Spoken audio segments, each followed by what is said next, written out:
हाय दोस्तों, कैसे हो आप लोग। चलो आज हम आपको एक चीज बताएंगे जो लाइफ का बहुत ही इम्पोर्टेंट लेसन है, जिससे आप किसी के बारे में जान सकते हो। ये पूरी सृष्टि कैसे काम करती है, ये प्रकृति कैसे काम करती है।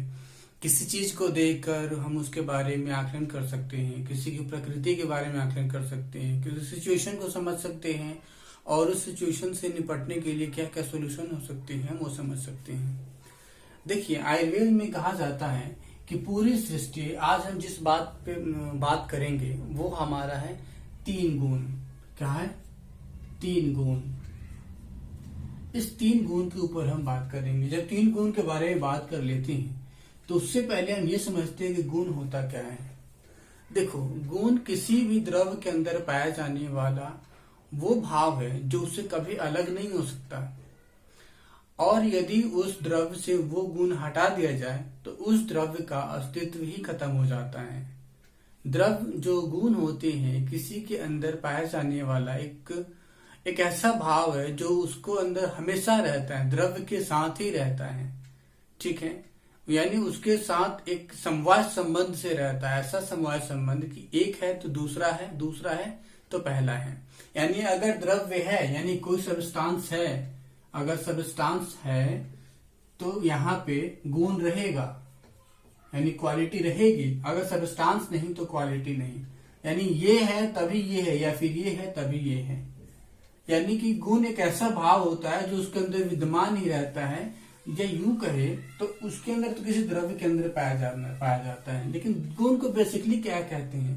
यानी किसी द्रव्य के अंदर या किसी भी व्यक्ति, किसी वस्तु, किसी चीज के अंदर पाया जाने वाला वो चीज जिसके कारण लोग या लोकगत भाव, यानी कि आसपास के लोग, यानी लोग जिसके कारण उस द्रव्य के तरफ आकर्षित होते हैं। मान लीजिए एक द्रव्य है, जैसे कि मान लीजिए कि आपका सोना है। ठीक है, सोना एक द्रव्य है। जब इस सोने के अंदर एक क्वालिटी होती है, इसकी चमक। हीरा है, इसकी भी एक क्वालिटी यानी इसका एक गुण होता है, इसकी अपनी आकर्षण, चमक। देखिए, तो हीरे की तरफ लोग किस कारण से आकर्षित होते हैं या सोना की तरफ लोग किस कारण से आकर्षित होते हैं? तो बस इसका ये जो गुण जो है चमक वाला, इसी चमक के गुण के कारण इस सोना या हीरा की तरफ आकर्षित होते हैं। यानी गुण कुछ भी नहीं है, किसी भी द्रव्य के अंदर पाया जाने वाला एक ऐसा भाव है जिसके कारण सारे लोग, सारे पशु पक्षी, इसकी पूरी प्रकृति उस द्रव्य की तरफ आकर्षित होता है। ठीक है, तो आज हम 3 गुण के बारे में बातें करेंगे, जिस 3 गुण से पूरी सृष्टि चलती है। ठीक है, तो वो 3 गुण कौन कौन है हम देखेंगे। उससे पहले हम ये देखते हैं कि क्या होता है। हमारी आयुर्वेद में कहा जाता है कि जितने भी इस सृष्टि के जो भी कुछ है, चाहे वो सजीव प्राणी हो या निर्जीव हो, चाहे वो भाव हो, चाहे कोई वस्तु हो, कोई स्थान हो, कोई सिचुएशन हो, मतलब इस सृष्टि का हर एक चीज त्रिगुणात्मक है, यानी 3 गुण से मिलके बना हुआ है। ठीक है, जब ये 3 गुण से मिलके बना हुआ है तो इसका मतलब है कि हर भाव के अंदर, चाहे वो मूर्त हो या अमूर्त हो, यानी वो सजीव हो या निर्जीव हो, हर चीज के अंदर वो 3 गुण पाए जाते हैं। वो रहता ही रहता है कुछ न कुछ अंश में। किसी के अंदर कुछ ज्यादा रहता है, किसी के अंदर कुछ कम रहता है, किसी में वो दोनों तीनों गुण बराबर रहते हैं, किसी में 2 गुण बराबर ज्यादा रहेगा, किसी के अंदर कम रहेगा। मतलब ये 3 गुण ही हर सिचुएशन को, हर व्यक्ति को, हर स्थान को और हर चीज को निर्धारित करता है। यानी कि अगर हम इन 3 गुणों के बारे में जान जाए तो हम हर सिचुएशन को हैंडल करना समझ सकते हैं, हर व्यक्ति को पढ़ना समझ सकते हैं। इस प्रकृति के अंदर की हर चीज के ऊपर हमारा कंट्रोल हो सकता है। इस 3 गुण के ऊपर हमारी जितनी पकड़ होगी उतना ही ज्यादा हमें इस सृष्टि में, इस प्रकृति में पाए जाने वाले वस्तु, भाव, ज्ञान सब पे पकड़ होगा। हम सब जान जाएंगे कि ये व्यक्ति या ये वस्तु या ये भाव कैसे काम करता है, या ये सिचुएशन क्यों पैदा होती है और उसका समाधान भी क्या है। तो ये 3 गुण बहुत इंपॉर्टेंट है जिसके बारे में मैं बताऊंगा आपको। तो वो 3 गुण कौन कौन है जो आयुर्वेद में कहा गया है? अकॉर्डिंग टू आयुर्वेद वो 3 गुण है। पहला सत्व, दूसरा रज और तीसरा है तम। यानी कोई भी द्रव्य है, जैसे कि मान लीजिए कि मैं भी एक द्रव्य हूं, मेरे अंदर भी ये 3 गुण ही पाए जाते हैं। सत्व, रज और तम, मैं भी इसी 3 गुण से मिलके बना हूं। आपके अंदर भी इसी 3 गुण का सम्मिश्रण है। ठीक है, तो किसी भी सिचुएशन जब अराइज होता है, कोई सा भी सिचुएशन, चाहे किसी व्यक्ति की नेचर हो, चाहे कोई घटना घटे, चाहे कोई प्रॉब्लम अराइज हो, कोई सोल्यूशन आए, या फिर कोई न कोई बात हो, कोई जगह हो, कोई वस्तु का अपना प्रकृति हो, वो सारा कुछ इसी 3 गुणों का खेल है। सत्व गुण कहने का मतलब होता है, अभी कैसे काम करता है वो मैं आपको बताता हूँ। एक एक करके 3 गुणों की हम प्रॉपर्टी देख लेते हैं। सत्व गुण का मतलब होता है अच्छाई। ठीक है, यानी अच्छाई वाले जितने भाव होते हैं, जितनी भी चीजें होती हैं, वो सारा कुछ सत्व गुण को बताता है।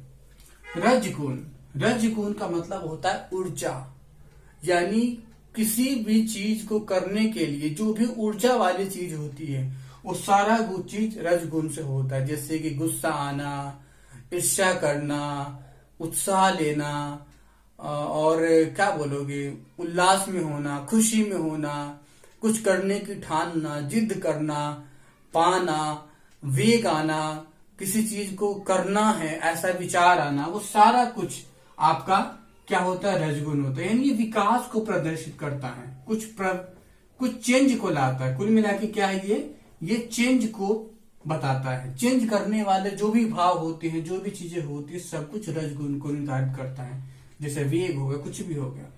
तम गुण का मतलब है किसी चीज को सप्रेस करना। ठीक है, यानी उसको घटाने वाले जितने भाव होते हैं, या फिर यूं कहो कि किसी चीज को खत्म करने वाले भाव, बुराई खत्म करने वाला भाव होता है ना, तो जो भी बुरे चीज होती है, बुरी बातें होती है, वो सारा कुछ तम गुण में आ जाता है। यानी यह एक बुराई का रूप है। ठीक है, तो तम गुण आपका बुराई का रूप है।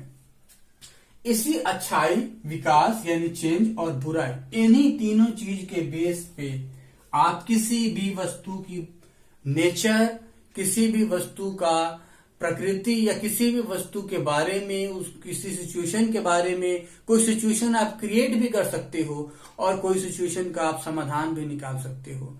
किसी चीज को आप जान सकते हो वो कैसे काम करता है। आपका इस 3 गुण के ऊपर जितनी ज्यादा पकड़ होगा, आप उतनी ही ज्यादा इस सृष्टि के ऊपर आपकी पकड़ होगा, इस हर चीज के ऊपर आपका पकड़ होगा, हर इस प्रकृति के ऊपर आपकी पकड़ होगी। अगर प्रकृति को समझना है आपको, तो इन 3 गुण को पहले समझना पड़ेगा। इस 3 गुण के कारण ही इस सारी प्रकृति, सारे सृष्टि में बदलाव आते हैं, सब कुछ उलटफेर होता है, या कोई भी चीजें होती है, और कुछ भी नहीं है, बस इस 3 गुण का खेल है। ठीक है, जैसे अब क्या क्या होता है, व्यक्ति की प्रकृति किस किस तरह से बन सकती है। देखिए, मान लीजिए अगर किसी व्यक्ति के अंदर, देखिए 3 गुण हर व्यक्ति के अंदर, हर भाव के अंदर, हर सिचुएशन में, हर चीज में रहता ही रहता है।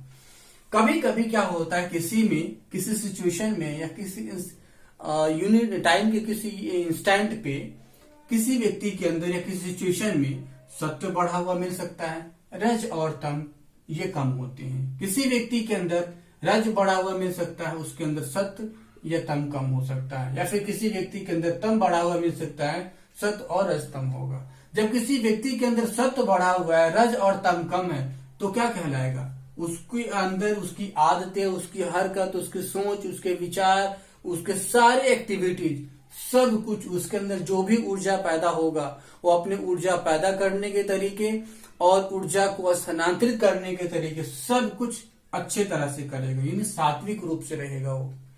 अगर किसी व्यक्ति के अंदर रज रहेगा, रज गुण बढ़ा हुआ रहेगा, तो वो व्यक्ति बहुत चेंज करना चाहेगा, वो व्यक्ति बहुत उत्साहित रहेगा, वो व्यक्ति अपने जीवन में कुछ करना चाहेगा, बात बात पे उसे गुस्सा भी आएगा, बात बात पे ईर्ष्या भी कर सकता है, अपने सामने किसी को टिकने नहीं दे सकता है, वो परिवर्तन को हमेशा चाहेगा, हमेशा किसी न किसी चेंज के पीछे पड़ा रहेगा, तो वो रजगुण है। तम गुण अगर किसी व्यक्ति के अंदर आ जाए, तो उसके विचार, उसकी सोच, उसकी सिचुएशन, उसके हालात सब कुछ खराब हो जाएंगे और बुराई की तरफ बढ़ने लग जाएगा। ठीक है, तो ये रहा कौन डोमिनेंट है।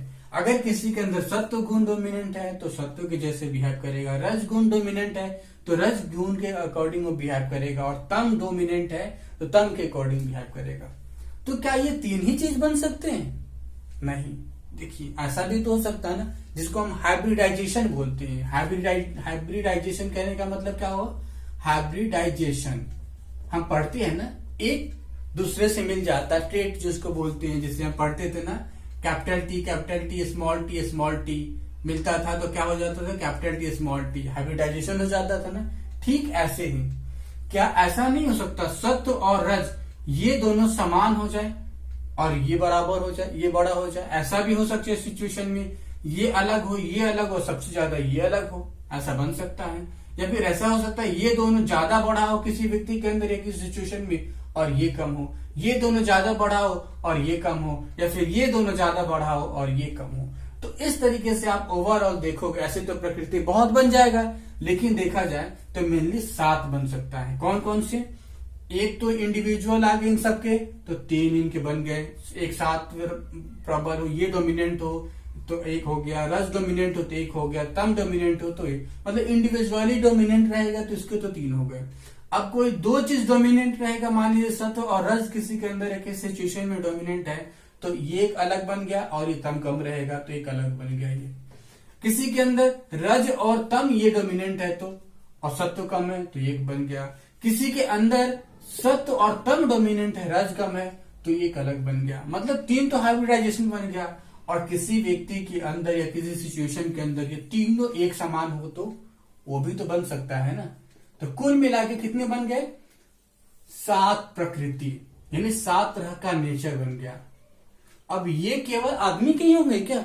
नहीं, इस प्रकृति में, इस सृष्टि में जैसे बोला ही गया स्टार्टिंग में कि पूरी सृष्टि त्रिगुणात्मक है, इन्हीं 3 गुण से मिलकर बना हुआ है। तो क्या ये 7 नेचर, क्या ये केवल आदमियों के ऊपर है? ये आदमी इस 7 तरह के होते हैं? नहीं, आदमी के ही विचार 7 तरह के होते हैं? नहीं। इस प्रकृति के, जब ये पूरी प्रकृति, पूरी सृष्टि त्रिगुणात्मक है, तो इस सृष्टि के हर एक भाव, चाहे वो मूर्त है अमूर्त है, सभी त्रिगुणात्मक है। और सभी के अंदर ये सभी के सभी इन्हीं 7 प्रकृति में या 7 नेचर में से किसी एक नेचर को फॉलो करते हैं।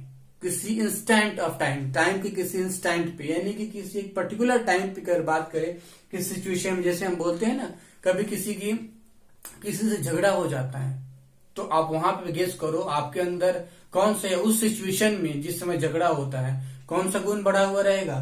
सत्व रज तम में से सबसे ज्यादा डोमिनेंट रहेगा रज। क्यों? क्योंकि आपका चेंज करने की कोशिश करेगा, गुस्सा आएगा, क्रोध आएगा, ये सारी चीजें आएंगे। ये तो ये रज की देन है। और आप नष्ट करना चाहोगे, सामने वाले को खत्म करना चाहोगे, तो ये तम रहेगा। और किसी व्यक्ति के अंदर अच्छाई भी है, गुस्सा भी आया ना, तो माफ करना चाहेगा, वो कहेगा चल यार माफ कर देते हैं, तो सिचुएशन बन गया ना।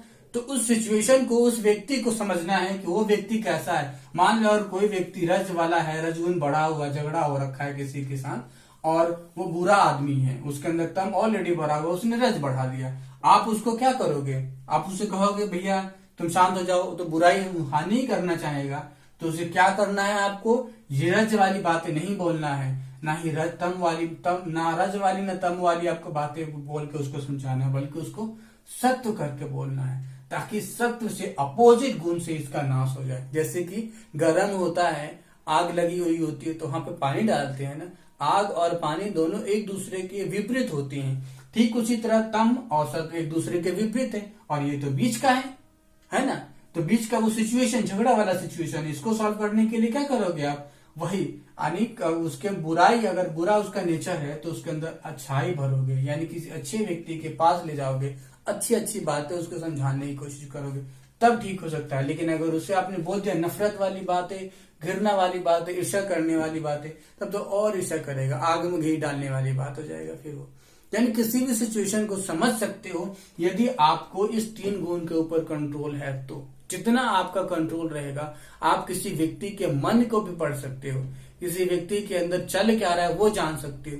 व्यक्ति विशेष के, इस जानवर को भी, पेड़ पौधों के भी, सारा इस सृष्टि के जितने भी भाव है, चाहे मूर्त है अमूर्त है, हर चीज को आप जान सकते हो कि कोई चीज कैसे काम करता है और उसमें कैसे परिवर्तन आते हैं, और उस पर अपना कंट्रोल कैसे रखा जाए। आपका इन तीनों गुणों के ऊपर जितना अधिक पकड़ होगा, आप उतने बढ़िया से उस चीज को कर पाओगे। तो ये था त्रिगुणात्मक, और कुछ भी नहीं, कोई भगवान नहीं, कोई ईश्वर नहीं, कोई कुछ नहीं, बस आप एक बार पढ़िए और इसको समझिए। इस 3 गुण से ही सारा कुछ चलता है। इस 3 गुण के ऊपर अपनी पकड़ अधिक से अधिक बनाइए। आपके पास ज्ञान इस तरह से आएगा, आपके पास नॉलेज ऐसे आएगा जैसे कि दूध को दही को मथने पे उसमें से घी निकल के आता है, वैसा ही आपके पास ज्ञान निकल के आएगा। आप इस 3 गुण को जितना मथोगे, जितना बारीक से बारीक तरह से अध्ययन करोगे, हर सिचुएशन में आप इस 3 गुण के प्रभाव को देखोगे। यानी हर जगह हर व्यक्ति के अंदर यही पाया जाता है। पूरी सृष्टि ही इसी 3 गुण पे काम करती है। जो इसको जान जाता है वो महान कहलाता है, जो नहीं जानता फॉलो करने लग जाता है दूसरे को। बस आप देखिए, आप समझिए कैसा लग रहा है ये सारी चीजें, बताइए। चलिए, थैंक यू।